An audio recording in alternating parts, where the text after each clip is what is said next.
السلام علیکم ورحمۃ اللہ وبرکاتہ۔ رشتہ داروں میں جدائی ڈالنے کا انجام۔ عن ابی ایوب قال سمعت رسول اللہ صلی اللہ علیہ وسلم یقول من فرق بین والدۃ وولدها فرق اللہ بینہ وبین احبتہ یوم القیامہ۔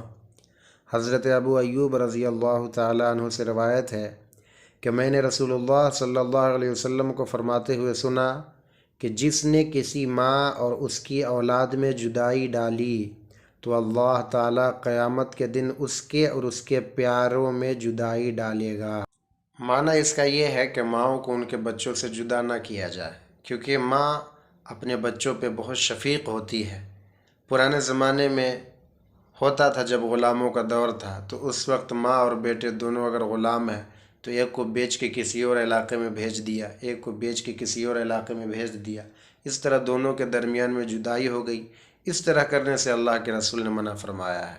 اور ایک یہی صورت نہیں ہے، ہمارے دور میں بھی دیکھا جائے تو تھانہ پولیس کے ذریعے سے آپس میں رشتہ داری خراب کر کے لڑکی کے سسرال والے کسی طرح کر کے بچوں کو ان کے ماؤں سے جدا کر دیتے ہیں، یا اور دوسری صورتیں دیکھی جائے تو جلنے والے، حسد کرنے والے لوگوں سے جو ترقی کرتے ہیں، ان لوگوں سے جلنے والے ان کے خلاف دعا تعویذ گنڈا جادو ٹونا کرا کر کے ان کے بال بچوں میں رشتہ داریوں میں جدائی ڈال دیا کرتے ہیں۔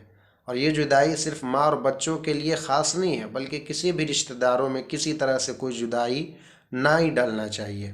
اس کے لیے دوسری حدیث میں مذکور ہے عن علی قال وہب لی رسول اللہ صلی اللہ علیہ وسلم غلامین اخوین فبعت احدہما فقال لی رسول اللہ صلی اللہ علیہ وسلم یا علی ما فعل غلامک فاخبرتہ فقال ردہ۔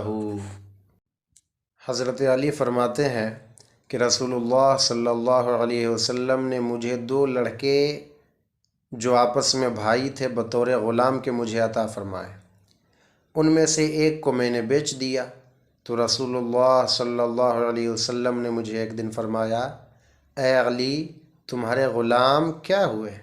میں نے عرض کیا رسول اللہ میں نے تو ایک کو بیچ دیا ہے۔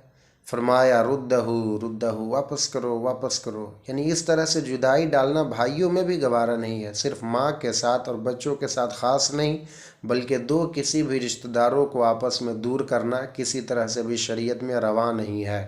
اللہ ہمیں شریعت پر عمل کرنے کی توفیق عطا فرمائے، آمین ثم آمین۔